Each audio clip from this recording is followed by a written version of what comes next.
ಅಯ್ಯೋ ಯಾರ್ಯಾರ ಹೋಗ್ತಾರೆ ಕಣೆ ಅಲ್ಲಿ ನನ್ನ ಮಕ್ಕಳೆಲ್ಲ ಬದುಕ್ತಿದ್ದಾರೆ ಜೀವನದಲ್ಲಿ. ಅಂಥವ್ರನ್ನೆಲ್ಲ ಬಿಟ್ಬಿಟ್ಟು ದೇವರು ಅವ್ರು ಬಂದಾಗೆಲ್ಲ ಪ್ರತಿ ಸಲನೂ ಜೈ ಶ್ರೀರಾಮ್ ಅಂತ ಹೇಳಿನೇ ಎಲ್ಲರನ್ನೂ ಮಾತಾಡಿಸ್ತಾ ಇದ್ರು. ಎಲ್ಲ ಪಾಪ ಅವನಿಗೆ ಇಷ್ಟ ಆಗ್ಬಿಟ್ಟು ಕರ್ಕೊಂಡ್ಬಿಟ್ಟು ಅನ್ಸುತ್ತೆ. ಹೇಳ್ಬೇಡಿ, it's okay. And even I thought ಒಂದ್ಸಲಿ ಒಂದು ವಿಡಿಯೋ ಮಾಡಿಬಿಟ್ಟು ಕಳಿಸೋಣ ದಿಲೀಪ್ ಸರ್ಗೆ, ಖುಷಿ ಪಡ್ತಾರೆ ಅಂತ. ಬಟ್ ಬ್ಯಾಡ್ ಲಕ್, ಬೆಳಿಗ್ಗೆ ಕಳಿಸೋಣ ಅಂತ ಅಂದ್ಕೊಂಡಿದ್ದಳು, ಬೆಳಿಗ್ಗೆ ಬೇರೆನೋ ನ್ಯೂಸ್ ಕೇಳಿಬಿಟ್ಟೆ. It was very shocking. ಇನ್ನೂ ಸ್ವಲ್ಪ ದಿವಸ ಅವ್ನು ನಮ್ಮ ಜೊತೆಗಿದ್ರೆ ಅದೇನೇನು ಸಾಧಿಸ್ತಾ ಇದ್ನೋ ಗೊತ್ತಿಲ್ಲ ನನಗೆ. ಆದರೆ ದೇವ್ರಿಗೆ ಕರುಣೆ ಇಲ್ಲ, ದುಃಖ ತಡ್ಕೊಳಕ್ಕಾಗಲ್ಲ. ಅದು ಒಂದು ಹೇಳೋದಂದರೆ ಮಾಮಗೊಂದು ಸ್ವಲ್ಪ ಧೈರ್ಯ ಕೊಡಲಿ ದೇವರು, ಅಷ್ಟೇ.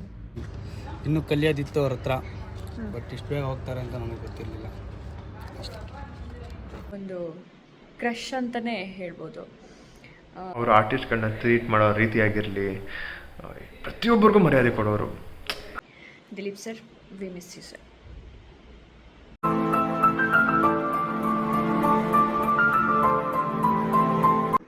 ಹೇ ಆಲ್, ಎಲ್ರಿಗೂ ನಮಸ್ಕಾರ. Welcome to my YouTube channel. ಇವತ್ತಿನ ಈ ವ್ಲಾಗ್ ಕಂಟೆಂಟ್ ಏನಪ್ಪ ಅಂತಂದರೆ, ತುಂಬ ಭಾರವಾದ ಮನಸ್ಸಿಂದ ಒಬ್ಬ ಸ್ಪೆಷಲ್ ವ್ಯಕ್ತಿ ಬಗ್ಗೆ ಮಾತಾಡೋಣ ಅಂತ. ಸೊ ಅದಿನ್ಯಾರೂ ಅಲ್ಲ, ನಿಮ್ಮ ದಿಲೀಪ್ ರಾಜ್ ಸರ್. ನಮ್ಮ ಕೃಷ್ಣ ರುಕ್ಕು ಸೀರಿಯಲ್ನ ಪ್ರೊಡ್ಯೂಸರ್ ಬಂದು ಶ್ರೀ ವಿದ್ಯಾಮ್ಮ ಮತ್ತು ದಿಲೀಪ್ ರಾಜ್ ಸರ್. ಸೊ ನಾವು ಸರ್ ಜೊತೆ ವರ್ಕ್ ಮಾಡಿರೋ ಎಕ್ಸ್ಪೀರಿಯನ್ಸ್ ಹೆಂಗೆ ಅಂದರೆ ತುಂಬ ಚೆನ್ನಾಗಿದೆ. ಆ್ಯಂಡ್ ತುಂಬ ಮೆಮೊರೀಸ್ ಕೂಡ ಇದೆ ಸರ್ ಜೊತೆ ನಮಗೆ. ಅವ್ರು ಸೆಟ್ಟಿಗೆ ಬಂದಾಗ ಅವ್ರು ಬರೀ ಡೈರೆಕ್ಟ್ರಾಗಿ ಮಾಡ್ತಾ ಇರ್ತಿರ್ಲಿಲ್ಲ, ಅವರು ಪ್ರೊಡ್ಯೂಸರ್ ಥರ ಇರ್ತಿರ್ಲಿಲ್ಲ. ಅವರು ಎಷ್ಟು ಡೌನ್ ಟು ಅರ್ತ್ ಅಂತಂದರೆ ಅವರು ಒಂದು ಪಕ್ಷ ಸೆಟ್ ಕೆಲಸ ಕೂಡ ಮಾಡಿಬಿಡ್ತಿದ್ರು ಸರ್, ಅಷ್ಟು ಇದು. ಮತ್ತು ಡೈರೆಕ್ಷನ್ ಬಂದಾಗ ನಮಗೆ ಎಷ್ಟು ಚೆನ್ನಾಗಿ ಗೈಡ್ ಮಾಡ್ತಿದ್ರು. ಅವರ ಆ್ಯಕ್ಟ್ ಮಾಡಿ ತೋರಿಸ್ಬಿಡ್ತಿದ್ರು ನಮಗೆ, ಹಿಂಗೆ ಬೇಕು, ಇದೇ ಥರ ಮಾಡಿ ಅಂತ. ಸೊ ನಮಗೆ ತುಂಬ ಚೆನ್ನಾಗಿ ಗೈಡ್ ಮಾಡ್ತಾಯಿದ್ರು ಸರು. ಈ ಕ್ಲಿಪ್ ಏನು ನೋಡ್ತಾ ಇದ್ದೀರಾ, ಇದು ನಮ್ಮ ಕೃಷ್ಣ ರುಕ್ಕು ಸೀರಿಯಲ್ನ ಪ್ರೆಸ್ ಮೀಟ್ದು. ಇದಾಗಿ ತುಂಬ ವರ್ಷ ಎಲ್ಲ ಏನಾಗಿಲ್ಲ, ಜಸ್ಟ್ 2 months ಬ್ಯಾಕ್ ಇದಾಗಿದೆ. ಅವಾಗ ಇಷ್ಟು ಮಾತಾಡ್ತಿದ್ದಿದ್ದ ಮನುಷ್ಯ ಇವತ್ತಿಗಿಲ್ಲ ಅಂತ ನೆನೆಸ್ಕೊಂಡ್ರೇ ತುಂಬಾ ಹರ್ಟ್ ಆಗುತ್ತೆ ನಮಗೆ. ಈ ಕ್ಲಿಪ್ ಏನು ನೋಡ್ತಿದ್ರೆ, ಇದು ನಮ್ಮ ಕೃಷ್ಣ ರುಕ್ಕು ಸೀರಿಯಲ್ ಹೀರೋ ಮನೆ ಟ್ರ್ಯಾಕ್ ಶೂಟಿಂಗ್ ನಡೆಯೋ ಲೊಕೇಶನ್ ಇದು. ಸೊ ನೀವಲ್ಲಿ ನೋಡ್ಬೋದು, ದಿಲೀಪ್ ಸರ್ ಮತ್ತು ಕೃಷ್ಣ ಇಬ್ಬರೂ ಬ್ಯಾಡ್ಮಿಂಟನ್ ಆಡ್ತಾ ಇದ್ದಾರೆ. ಸರ್ ಸುಮ್ಮನೆ ಅಂತ 5 ನಿಮಿಷ ಅಂತೂ ಸುಮ್ಮನೆ ಅಂತೂ ಕುತ್ಕೊತಾರಲ್ಲ. ಈ ವಾಸ್ ಸೋ ಆ್ಯಕ್ಟಿವ್. ಎಷ್ಟೊಂದು ಸೆಟ್ಟಲ್ ಆಗಿರ್ಬೋದು, ಪ್ರತಿಯೊಂದು ಅವರೇ ಹ್ಯಾಂಡಲ್ ಮಾಡ್ತಿದ್ರು. ಓವರ್ ಆಲ್ ಇವರು ಡೈರೆಕ್ಟರ್, ಪ್ರೊಡ್ಯೂಸರ್, ಆ್ಯಕ್ಟರ್ ಎಲ್ಲ ಅನ್ನೋದಕ್ಕಿಂತ ತುಂಬ ಒಂದು ಒಳ್ಳೆ ಹ್ಯೂಮನ್ ಬೀಯಿಂಗು, ತುಂಬ ಒಳ್ಳೆ ಮನಸ್ಸಿರುವಂಥ ವ್ಯಕ್ತಿ. ಟೋಟಲಾಗಿ ಹೇಳಬೇಕು ಅಂದರೆ ನಿಮ್ಮ ಜೊತೆ ಕಳೆದಂಥ ಕ್ಷಣಗಳು ಯಾವುದೂ ಮರೆಯೋಕ್ಕಾಗಲ್ಲ sir. We really miss you. Yes, we really miss him. ಏಯ್ ಕೃಷ್ಣ, ಬೈಲಿ ಬೈಲಿ, ಬೇಗ ಬೈಲಿ ಬಾಯಲ್ಲಿ ಏನೋ ಇಂಪಾರ್ಟೆಂಟ್ ಮ್ಯಾಟ್ರ್ ಇದೆ.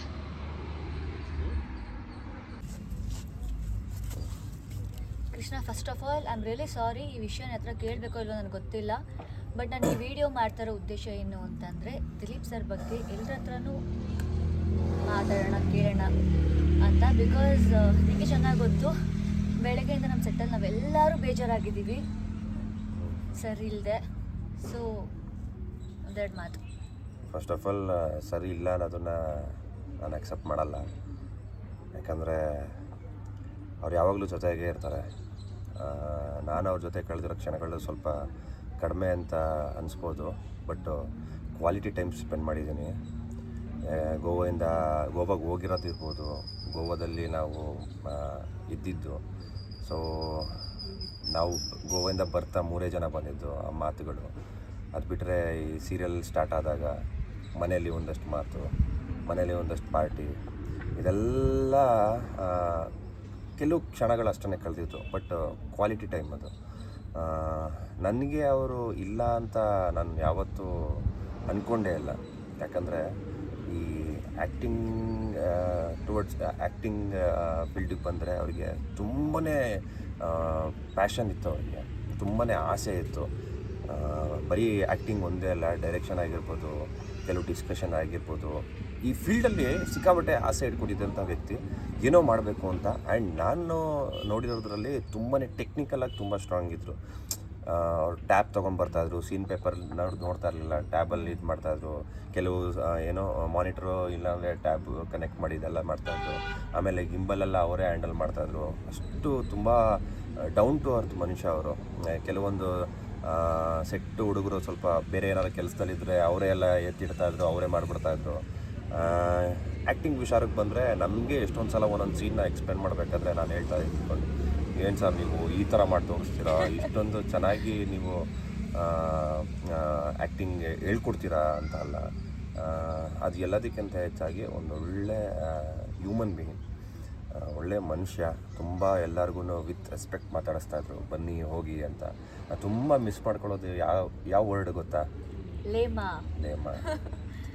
ಅವರು ಮ್ಯಾಮ್ನ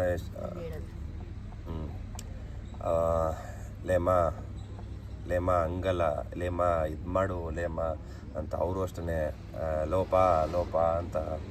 ಅದನ್ನು ತುಂಬಾ ಮಿಸ್ ಮಾಡ್ಕೋತೀನಿ. ಅವರಿಬ್ಬರು ಬಾಂಡಿಂಗ್ ಅಷ್ಟು ಚೆನ್ನಾಗಿತ್ತು. ಅವರಿಬ್ಬರು ಆ್ಯಕ್ಚುಲಿ ಗಂಡ ಹೆಂಡತಿ ಅನ್ನೋದಕ್ಕಿಂತ ಒಳ್ಳೆ ಬೆಸ್ಟ್ ಫ್ರೆಂಡ್ಸ್ ಅಂತಲೇ ಹೇಳ್ಬೋದು.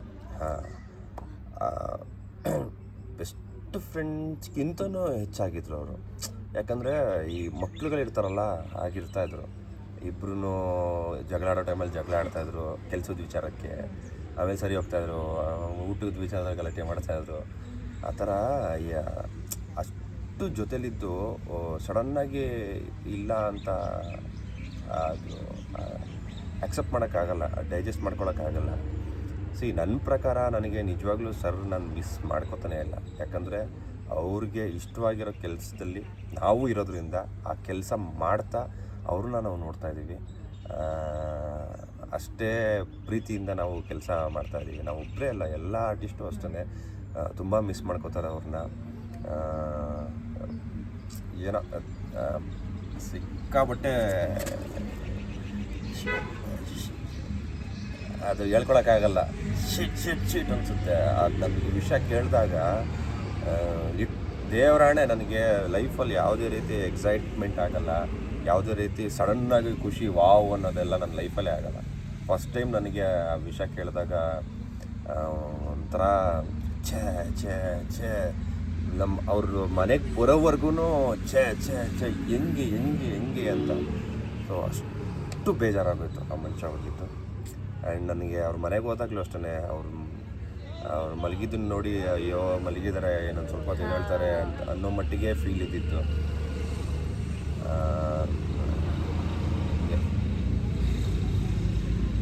ಆ್ಯಂಡ್ ಇನ್ನೊಂದೇನು ಗೊತ್ತಾ ಗೈಸ್, ನಾವು ಸೆಟ್ಗೆ ವಿದ್ಯಾ ಮ್ಯಾಮ್ ಮತ್ತು ದಿಲೀಪ್ ಸರ್ ಬರಬೇಕಾದ್ರೆ ಒಬ್ಬರು ಬಿಟ್ಟು ಒಬ್ಬರು ಯಾವತ್ತೂ ಇಂಡಿವಿಜುವಲಾಗಿ ಯಾರು ಬಂದಿಲ್ಲ. ಇಬ್ಬರು ಜೋಡಿಯಾಗೆ ಬರೋದು, ಜೋಡಿಯಾಗಿ ಹೋಗೋದು, ಆ ಥರ. ಬಟ್ ಸೀರಿಯಸ್ಲಿ ತುಂಬಾ ಒಳ್ಳೆ ಮನುಷ್ಯ, ನಮ್ಮ ಇಂಡಸ್ಟ್ರಿಗೆ ತುಂಬ ಬೇಕಾಗಿರೋವಂಥ ವ್ಯಕ್ತಿ. ಅವ್ರು ಕಳ್ಕೊಂಡಿದ್ದು ತುಂಬಾ ಅನ್ಯಾಯ ಅಂತ ಹೇಳೋದಕ್ಕೆ ಇಷ್ಟಪಡ್ತೀನಿ.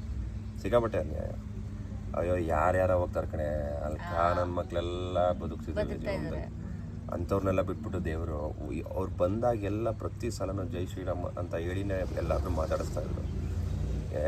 ಎಲ್ಲ ಪಾಪ ಅವನಿಗೆ ಇಷ್ಟ ಆಗ್ಬಿಟ್ಟು ಕರ್ಕೊಂಡ್ಬಿಟ್ಟು ಅನ್ಸುತ್ತೆ. ತುಂಬಾ ಮಿಸ್ ಮಾಡ್ಕೊತಿದ್ದೆ. ಬೆಳಗ್ಗೆಯಿಂದ ಬಂದಿದೆಯಲ್ಲ ಸೆಟ್ಟಿಗೆ, ನಿಂಗೆ ಏನು ಫೀಲಿಂಗ್ ಇದೆ? ಡೈಲಿ ನೀನು ಸೆಟ್ಟಿಗೆ ಬರೋದಕ್ಕೂ ಡಿಫ್ರೆಂಟ್, ಇವತ್ತು ಬರೋದಕ್ಕೂ ಡೈಲಿ ಬಂದಿರೋದಕ್ಕೂ ತುಂಬ ಡಿಫ್ರೆನ್ಸ್ ಇದೆ. ಸೊ ಏನು ಡಿಫ್ರೆನ್ಸ್ ಇದೆ? ಬಟ್ ಟು ಬಿ ಫ್ರ್ಯಾಂಕ್ ನಾನು ಹೇಳಲ್ಲ, ನಮ್ಮ ತಾಯಿ ಅಣ್ಣಗೂ ನನಗೆ ಫೀಲ್ ಆಗಲಿಲ್ಲ.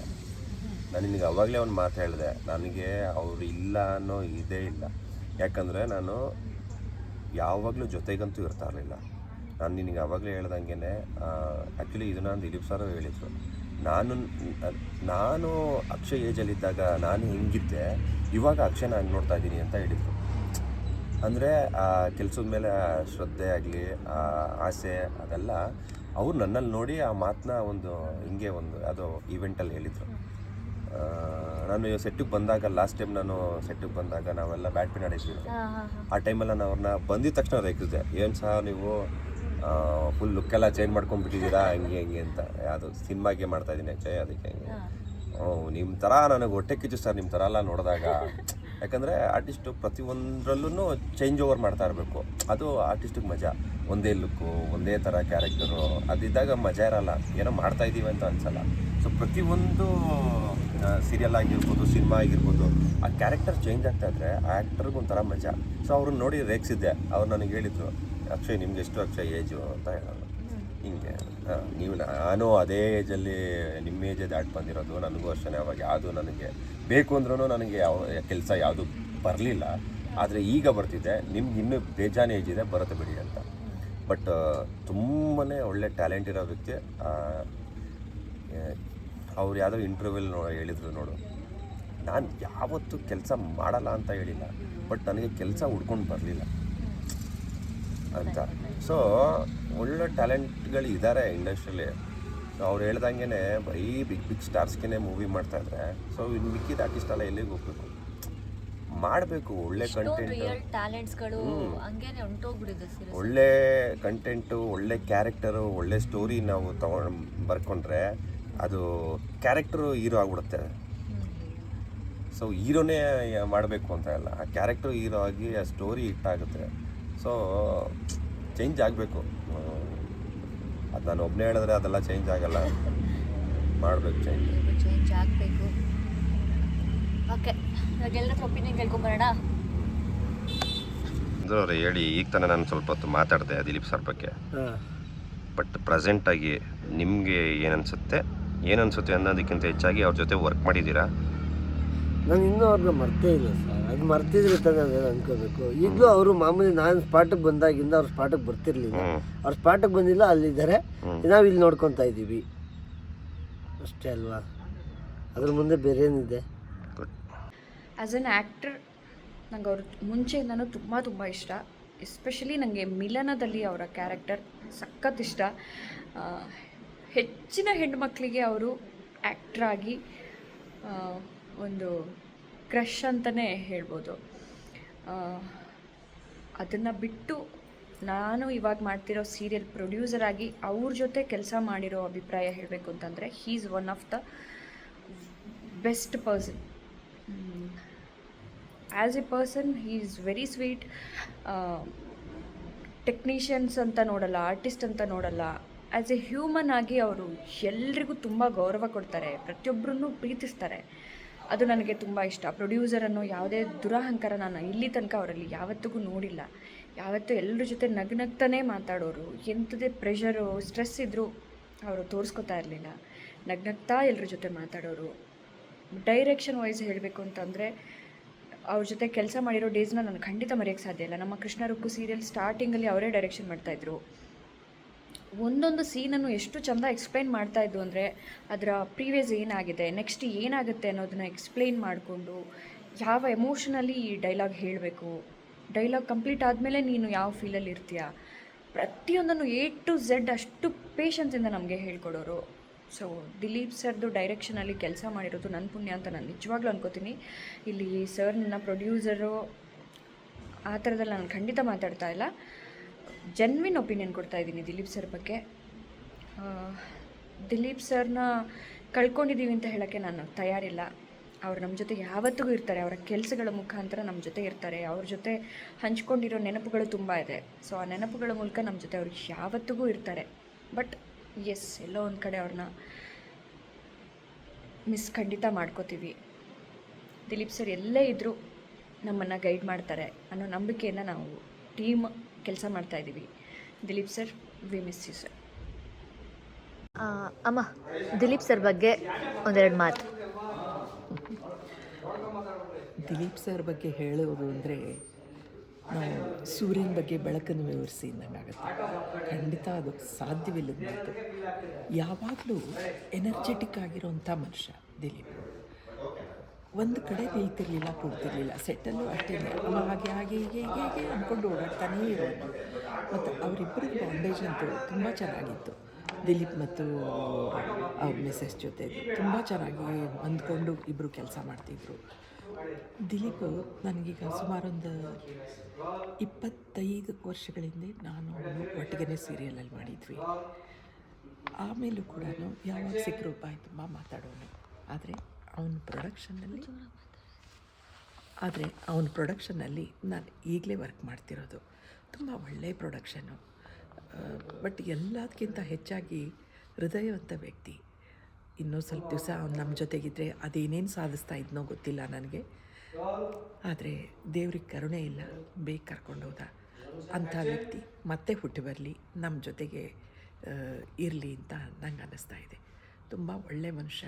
ಅಂಥವ್ರು ತುಂಬ ದಿನ ಇರಬೇಕಿತ್ತು ಅಂತ ಬೇಜಾರಾಗ್ತಿದೆ. Thank you.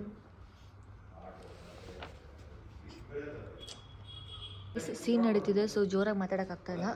ಎಸ್, ಮಿಸ್ ಮೌನ ಗುಡ್ಡೆ ಮನೆಯವರೇ, ಬನ್ನಿ ಆ ಕಡೆ ಹೋಗೋಣ ನಾವು. ಹಾಂ, ಆಚೆ ಬಂದ್ವಿ, ಬಾ ಕುತ್ಕೊಳ್ಳೋಣ.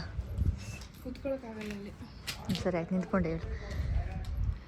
ಸೊ ದಿಲೀಪ್ ಸರ್ ಬಗ್ಗೆ ಜೋರಾಗಿ ಮಾತಾಡು. ದಿಲೀಪ್ ಸರ್ ಬಗ್ಗೆ ಹೇಳಬೇಕು ಅಂದರೆ ವರ್ಡ್ಸೇ ಸಾಲಲ್ಲ. ಯಾಕಂದರೆ ಈಗ ಸದ್ಯಕ್ಕೆ ಮೌನನ ರುಕ್ಕು ಮಾಡಿರೋರು Dileep sir. He is the reason. ಹೇಗೆ ಹೇಳಬೇಕು ಅಂತ ಗೊತ್ತಿಲ್ಲ. ಒಂದು ಸಾಫ್ಟ್ ಇರೋ ಹುಡುಗಿನ, ಇಲ್ಲ ನಿನ್ನ ಕೈಲಿ ಏನು ಬೇಕಾದರೂ ಮಾಡೋಕ್ಕಾಗತ್ತೆ ಅಂತ ನನಗೆ ಧೈರ್ಯ ತುಂಬಿ ನನಗೊಂದು ದಾರಿ ತೋರಿಸ್ತವರು ದಿಲೀಪ್ ಸರ್. ಆ್ಯಂಡ್ ನನಗೆ ಅಂತಲ್ಲ, ಎಷ್ಟೋ ಜನಕ್ಕೆ ಲೈಫ್ ಕೊಟ್ಟಿದ್ದಾರೆ. ಆಮೇಲೆ ಎಷ್ಟೋ ಒಂದು ಕಾಮನ್ ಪೀಪಲ್ನ ಬೆಳಕಿಗೆ ತೊಗೊಬಂದಿದ್ದಾರೆ ಅಂತಲೇ ಹೇಳ್ಬೋದು. And very talented, very passionate director ಅಂತಲೇ ಹೇಳ್ಬೋದು. ನಾನು ರೀಸೆಂಟ್ಲಿ ಈವನ್ ಮೈಕ್ರೋ ಸೀರೀಸಲ್ಲಿ ಅವ್ರ ಜೊತೆನೇ ವರ್ಕ್ ಮಾಡಿದ್ರಿಂದ ಆ್ಯಂಡ್ ಅವರ ಡೈರೆಕ್ಷನ್ ನಮಗೆ ಆ್ಯಕ್ಚುಲ್ ಆಗಿ ನೋಡೋಕೆ ಸಿಕ್ತು. ಆ್ಯಂಡ್ ತುಂಬ ಕಲ್ತಿದ್ದೀವಿ. ಅಂದರೆ ತುಂಬ ನ್ಯಾಚುರಲ್ ಆಗಿ ಆ್ಯಂಡ್ ಎಷ್ಟು ಒಂದು ಪಾತ್ರ ಕೊಟ್ಟರೆ ಅದನ್ನು ಯಾವ ಲೆವೆಲ್ಗೆ ಧೈರ್ಯವಾಗಿ ಶೋಕೇಸ್ ಮಾಡ್ಬೋದು ಅನ್ನೋದನ್ನೆಲ್ಲ ತೋರಿಸ್ಕೊಟ್ಟಿದ್ದಾರೆ. ಆ್ಯಂಡ್ ಇವಾಗ ಅವರು ನಮ್ಮ ಜೊತೆ, ಸೊ ಇವಾಗ ದಿಲೀಪ್ ಸರ್ ನಮ್ಮ ನಡುವೆ ಇಲ್ಲ ಅಂದರೆ ಅದನ್ನು ಅರಗಿಸ್ಕೊಳ್ಳೋದಕ್ಕೆ ಆಗ್ತಾಯಿಲ್ಲ. And it was very shocking. ಯಾಕಂದರೆ ಅವತ್ತು ರಾತ್ರಿ, ಅಂದರೆ ಮುಂಚಿನ ದಿನ ನಾನು ನಮ್ಮ ಅಣ್ಣ ಯಾವತ್ತೂ ಕನ್ನಡ ಸಿನಿಮಾ ನೋಡೋಣ ಅಂತ ಹೇಳ್ಬಿಟ್ಟು ಕೂತ್ಕೊಳ್ಳೋನಲ್ಲ, ಒಂದಿನ ಸೀರೀಸ್ ಹಾಕೊಂಡು ಕೂತಿರ್ತಾನೆ. ಅವತ್ತು ರಾತ್ರಿ ನನಗೆ ಶೂಟಿಂಗ್ ಬೇಗ ಪ್ಯಾಕಪ್ ಆಯಿತು ಅಂತನೋ ಅಥವಾ ಏನೋ ಗೊತ್ತಿಲ್ಲ, ನಮ್ಮ ಅಣ್ಣ ಈ ಥರ ಲವ್ ಮಾಕ್ಟೇಲ್ 3 ನೋಡೋಣ ಅಂತ ಹೇಳ್ದ. ನಾನು ಆ್ಯಕ್ಚುಲಿ ಅಷ್ಟೊತ್ತಲ್ಲಿ ಸಿನಿಮಾ ನೋಡೋ ಅವಳಲ್ಲ. ಬಟ್ ಅವತ್ತೇನೋ ಗೊತ್ತಿಲ್ಲ, ಅದು ಮನಸ್ಸಾಗಿನೋ ಅಥವಾ ಅವನು ಫಸ್ಟ್ ಟೈಮ್ ಕೇಳ್ತಾ ಇದ್ದಾನೆ ಅಂತನೋ ಸಿನಿಮಾ ನೋಡಿದ್ವಿ. ಮುಗಿಯೋವರೆಗೂ ಇಬ್ಬರು ನಿದ್ರೆ ಮಾಡಿದೆ. ಆಲ್ಮೋಸ್ಟ್ 2 ಗಂಟೆವರೆಗೂ ಸಿನಿಮಾ ನೋಡಿದ್ದೀವಿ. ಆ್ಯಂಡ್ ಈವನ್ ಐ ಥಾಟ್ ಒಂದ್ಸಲಿ ಒಂದು ವೀಡಿಯೋ ಮಾಡಿಬಿಟ್ಟು ಕಳಿಸೋಣ ದಿಲೀಪ್ ಸರ್ಗೆ, ಖುಷಿ ಪಡ್ತಾರೆ ಅಂತ. ಬಟ್ ಬ್ಯಾಡ್ ಲಕ್, ಬೆಳಿಗ್ಗೆ ಕಳಿಸೋಣ ಅಂತ ಅಂದ್ಕೊಂಡಿದ್ದಳು, ಬೆಳಿಗ್ಗೆ ಬೇರೆನೋ ನ್ಯೂಸ್ ಕೇಳಿಬಿಟ್ಟೆ. It was very shocking. Dileep Raj sir ಅಂದಾಗ ನನಗೆ ಅವ್ರ ತಲೆಯಲ್ಲಿ ಬರಲೇ ಇಲ್ಲ. ಸೊ ಅವರ ಸೋಲಿಗೆ ಒಂದು ಏನು ಹೇಳ್ತಾರೆ, ಒಳ್ಳೆ ಪೀಸ್ ಸಿಗಲಿ ಆ್ಯಂಡ್ ಅಲ್ಲಿ ಆದರೂ ನಮ್ಮನ್ನ ನೋಡ್ಕೊಂಡು ಖುಷಿ ಪಡಲಿ. ಆ್ಯಂಡ್ ನಮ್ಮ ಕೃಷ್ಣ ರುಕ್ಕು ತಂಡ ಹೆಮ್ಮೆ ಪಡಿಸ್ತೀವಿ ಅಂತ ಹೇಳೋಕ್ಕೆ ಇಷ್ಟಪಡ್ತೀವಿ. And thank you Dileep sir for this beautiful opportunity. ಶಿಲ್ಪಕ್ಕ ಎದ್ದೇಳಿ ಮೇಲೆ, ನಿಮ್ದೇನೋ ಕೇಳಬೇಕು. You may get emotional, it's okay. So ಎಲ್ಲರದ್ರೂ ಒಂದು ವಿಡಿಯೋ ಬೈಟ್ಸ್ ತೊಗೊತಾ ಇದ್ದೀವಿ ದಿಲೀಪ್ ಸರ್ ಬಗ್ಗೆ. ದಿಲೀಪ್ ಸರ್ ಬಗ್ಗೆ ನಿಮಗಿರೋ ಏನು ಒಪಿನಿಯನ್ ಇದೆ, ಆ್ಯಂಡ್ ಅವ್ರ ಪರ್ಸ್ನಾಲಿಟಿ ಬಗ್ಗೆ, ಅವರು ಹೇಗೆ ಏನು ಪ್ರತಿಯೊಂದು ನೀವು ಶೇರ್ ಮಾಡ್ಬೋದು. ಆ್ಯಂಡ್ ಇವಾಗ ಆಗಿರೋ ಇನ್ಸಿಡೆಂಟ್ ಬಗ್ಗೆ ನಿಮ್ಗೆ ಹೇಗೆ ತೊಗೊತಿದ್ದೀರಾ? ದಿಲೀಪ್ ಸರ್ ಸುಮಾರು 8 ವರ್ಷದಿಂದ ನೋಡ್ತಾ ಇದ್ದೀನಿ. 8 ವರ್ಷದಿಂದ ಅವ್ರ ಜೊತೆ ಕೆಲಸ ಮಾಡ್ತಾಯಿದ್ದೀನಿ ನಾನಿಲ್ಲಿ. ಅವರಿದ್ದರೆ ಸೆಟ್ಟಲ್ಲಿ ಏನೋ ಒಂಥರ ಖುಷಿಯಾಗಿ ಕೆಲಸ ಮಾಡ್ತಾಯಿದ್ವಿ. ಏನು ಹೇಳೋಕ್ಕೂ ಗೊತ್ತಾಗ್ತಾ ಇಲ್ಲ, ಅಷ್ಟು ಚೆನ್ನಾಗಿದ್ವಿ ಸೆಟ್ಟಲ್ಲಿ. ಅದು ಒಂದು ಹೇಳೋದಂದರೆ ಮಾಮಗೊಂದು ಸ್ವಲ್ಪ ಧೈರ್ಯ ಕೊಡಲಿ ದೇವರು, ಅಷ್ಟೇ. ದಿಲೀಪ್ ಸರ್ ಹೇಗೆ? Good, super. ಇವಾಗ ಆಗಿರೋ ಇನ್ಸಿಡೆಂಟ್ ಬಗ್ಗೆ ನಿಮ್ಗೆ ಏನು ಅನಿಸುತ್ತೆ? ಅದಂತೂ ಯಾವುದೋ ಒಂದು ಮೂವಿ ನೋಡ್ಕೊಂಬಂದಂಗೆ ಅನ್ನಿಸ್ತಾ ಇದೆ. 4 ದಿನ ಕಳೆದೋಯ್ತು ಅಂತಲೇ ಗೊತ್ತಾಗ್ತಾ ಇಲ್ಲ. ಎಲ್ಲೋ ಯಾವುದೋ ಶೂಟಲ್ಲಿದ್ದಾರೆ, ಎಲ್ಲೋ ಏನೋ ಮಾಡ್ತಾಯಿದ್ದಾರೆ ಅನ್ನೋದೇ ಇಲ್ಲಿವರೆಗೂ ಅಂದ್ಕೊಂಡಿದ್ವಿ. ಅಂದರೆ ಇದ್ದಾರೆ ಅಂತ ನಾವು ಅಂದ್ಕೊಬೇಕು ಅಷ್ಟೇ, ಗೊತ್ತಾಗ್ತಾ ಇಲ್ಲ ಅಷ್ಟೇ. ಅಷ್ಟೇನಾ? ಇದ್ದಾರೆ, ಎಲ್ಲೋ ಇದ್ದಾರೆ, ಶೂಟ್ಗಳಿದ್ದಾರೆ, ಬರ್ತಾರೆ. ಓಕೆ, ಸಾರಿ ಬೇಜಾರು ಮಾಡಿದ್ದಕ್ಕೆ. ಆ್ಯಕ್ಚುಲಿ ನಮ್ಮ ಶಿಲ್ಪಕ್ಕ ದಿಲೀಪ್ ಸರ್ ಐ ಮೀನ್ ಈ ಪ್ರೊಡಕ್ಷನ್ ಧೃತಿ ಕ್ರಿಯೇಷನ್ಸ್ ಈ ಪ್ರೊಡಕ್ಷನಲ್ಲಿ ಹತ್ತತ್ರ ಎಷ್ಟು 8 ಇಯರ್ಸ್ ಅಲ್ಲಕ್ಕ 8 ಇಯರ್ಸಿಂದ ವರ್ಕ್ ಮಾಡಿದ್ದಾರೆ. ಸೊ ಶಿಲ್ಪಕ್ಕನಿಗೆ ವಿದ್ಯಾಮಾಮ ಆ್ಯಂಡ್ ದಿಲೀಪ್ ಸರ್ ಸ್ವಲ್ಪ ತುಂಬಾ ಕ್ಲೋಸು.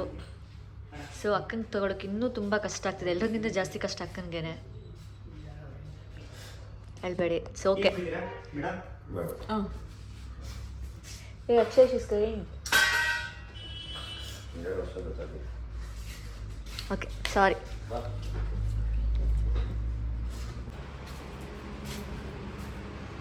ಮೂರ್ತಿಯಣ್ಣ, ಎಲ್ಲರ ಹತ್ರನೂ ಒಂದು ಪ್ರಶ್ನೆ ಕೇಳ್ಕೊಂಡು ಬರ್ತಾ ಇದ್ವಿ.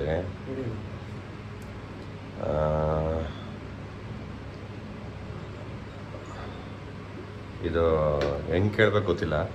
ಇಷ್ಟು ದಿನ ನಾವು ನಮ್ಮ ಕ್ಯಾಪ್ಟನ್ ಅಂದರೆ ನಮ್ಮ ದಿಲೀಪ್ ಸರ್ ಜೊತೆ ವರ್ಕ್ ಮಾಡಿದ್ವಿ. ಸೊ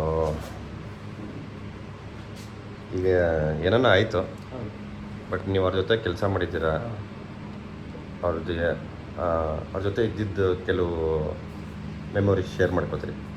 ತುಂಬ ಒಳ್ಳೆಯವರು, ಅವ್ರ ಜೊತೆ ಕೆಲಸ ಮಾಡಿದ್ದೀವಿ. ಸೆಟ್ಟಲ್ಲಿ ಬಂದಾಗೆಲ್ಲ ಎಷ್ಟು ಫ್ರೀಯಾಗಿ ಎಲ್ಲರನ್ನೂ ಮಾತಾಡ್ತಿದ್ರು. ತುಂಬ ಒಳ್ಳೆಯ ಜನ, ಚೆನ್ನಾಗಿ ಮಾತಾಡಿಸಿ ಎಲ್ಲರೂ ಒಂದೇ ಥರನ ನೋಡ್ತಾಯಿದ್ರು ಸರ್. ಹಲೋ ಕರ್ಣ ಬ್ರೋ,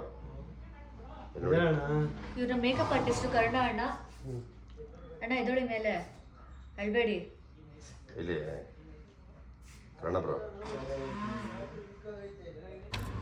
ಒಂದು ನಿಮಿಷ ಕೇಳಿ ನೋಡಿ. ಇಲ್ಲಿ ದಿಲೀಪ್ ಸರ್ ಬಗ್ಗೆ ನಿಮಗೆ ಇರೋಂಥ ಎಕ್ಸ್ಪೀರಿಯೆನ್ಸು ಮತ್ತು ಅವ್ರ ಜೊತೆ ವರ್ಕ್ ಮಾಡಿದೆಯಲ್ಲ, ಸರ್ ಬಗ್ಗೆ ಏನಾದ್ರು ಹೇಳ್ಬೇಕಂದ್ರೆ ಒಂದೆರಡು ಮಾತು ಹೇಳು. ತುಂಬ ನೋವಾಗುತ್ತೆ, ಜೊತೆಲಿ ಊಟ ಮಾಡಿದ್ದೀನಿ, ಇನ್ನೂ ಕಲಿಯೋದಿತ್ತು ಅವ್ರ ಹತ್ರ, ಬಟ್ ಇಷ್ಟು ಬೇಗ ಹೋಗ್ತಾರೆ ಅಂತ ನಮಗೆ ಗೊತ್ತಿರಲಿಲ್ಲ ಅಷ್ಟೇ. ಇರಿ ಸರ್, ಆಮೇಲೆ ಬೇಕಾದ್ರೆ ಆಗಲಿ ನಾಳೆ ಯಾವಾಗನ ಮಾಡ್ತೀನಿ. ಬಟ್ ಒಂದೇ ಒಂದು ಮಾತು ಪ್ಲೀಸ್. ನಿಜ ಬನ್ನಿ ಸರ್, ಹೇಳಿ ಸರ್. ನೀವು 7 ಗಂಟೆ ಬಿಡಲ್ಲ, ಬನ್ನಿ. ಅವ್ರ ಬಗ್ಗೆ ಮಾತಾಡೋಕ್ಕೆ ಪದಗಳೇ ಇಲ್ಲ, ಪದಗಳು ಸಿಗಲ್ಲ. ಅಷ್ಟು ಅವ್ರ ಬಗ್ಗೆ ಮಾತಾಡೋದಿದೆ, ಆದರೆ ಏನು ಅನ್ನಿಸ್ತಿದೆ ಸರ್? ಅಂದರೆ ಆ ದುಃಖ ತಡ್ಕೊಳಕ್ಕಾಗಲ್ಲ. ಸರ್ ಬಗ್ಗೆ ಹೇಳಬೇಕಂದ್ರೆ such a gem of a person. ಅವರು ಕೆಲಸ ಮಾಡೋ ರೀತಿ ನೋಡೋಕ್ಕೆ ತುಂಬ ಖುಷಿ ಆಗುತ್ತೆ. ಆ್ಯಸ್ ಅ ಪರ್ಸನ್ ಅವ್ರನ್ನ ತುಂಬ ಮಿಸ್ ಮಾಡ್ಕೋತೀನಿ. ಅವರು ಆರ್ಟಿಸ್ಟ್ಗಳನ್ನ ಟ್ರೀಟ್ ಮಾಡೋ ರೀತಿ ಆಗಿರಲಿ, ಪ್ರತಿಯೊಬ್ಬರಿಗೂ ಮರ್ಯಾದೆ ಕೊಡೋರು. V really miss him a lot. Okay, ಇವತ್ತಿನ ಈ ವಿಡಿಯೋನ ಇಲ್ಲಿಗೆ ಎಂಡ್ ಮಾಡ್ತಾ ಇದ್ದೀನಿ. ಈ ವಿಡಿಯೋ ನಿಮ್ಗೆ ಇಷ್ಟ ಆಗಿರೋ ಲೈಕ್ ಮಾಡಿ, ಶೇರ್ ಮಾಡಿ, ಸಬ್ಸ್ಕ್ರೈಬ್ ಮಾಡಿ, ಹಾಗೆ ನಿಮ್ಮ ಅನಿಸಿಕೆ ಏನಿದೆ ಅಂತ ಕಾಮೆಂಟ್ ಮಾಡಿ. ಸೊ ನನ್ನ ನೆಕ್ಸ್ಟ್ ವ್ಲಾಗ್ವರೆಗೂ ಪ್ಲೀಸ್ ವೆಯ್ಟ್ ಮಾಡಿ. Thank you.